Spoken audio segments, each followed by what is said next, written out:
Luxury ఫ్లైట్లో పేదింటి బిడ్డ, ఇది ఆంధ్రజ్యోతి హెడ్డింగ్. ఏంటయ్యా అంటే, కుటుంబంతో జగన్ లండన్కు, విమానం అద్దె గంటకు 12 లక్షలు, నలుగురు భద్రతాధికారులు ఖర్చే 1.5 కోటి, సీఎం కుటుంబం ఖర్చు ఎంతో, 31వ తేదీన తిరిగి రాష్ట్రానికి రాక, బొంబార్డియన్ 7500 జెట్. ఇది వాస్తవంగా తెలుగుదేశం విమర్శించడంలో తప్పులేదు, ఎందుకంటే అది ఒక రాజకీయ పార్టీగా విమర్శించవచ్చు. కానీ ఒక పత్రిక రాసే భాష ఇది. పేదింటి బిడ్డ లగ్జరీ ఫ్లైట్లో.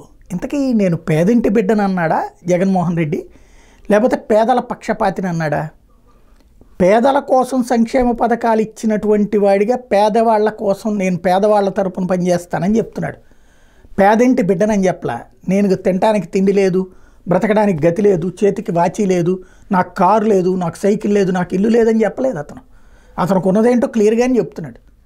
అతను రిచ్ అనినే చెప్తున్నాడు. అతను ఏనాడు కూడా మాకు తినడానికి గతి లేదని చెప్పలేదే.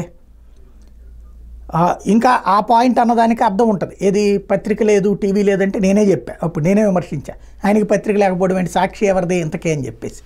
కాబట్టి మనం రాసేటప్పుడు, మనం మాట్లాడేటప్పుడు ఒక అర్థం పర్థం ఉంటే బాగుంటుంది. కాకపోతే ఒక రాజకీయ పార్టీ కార్యకర్త కడుపు మంటతో మాట్లాడే మాటని వార్తలుగా రాయడం అన్నటువంటిదే ఇప్పుడు విచిత్రం.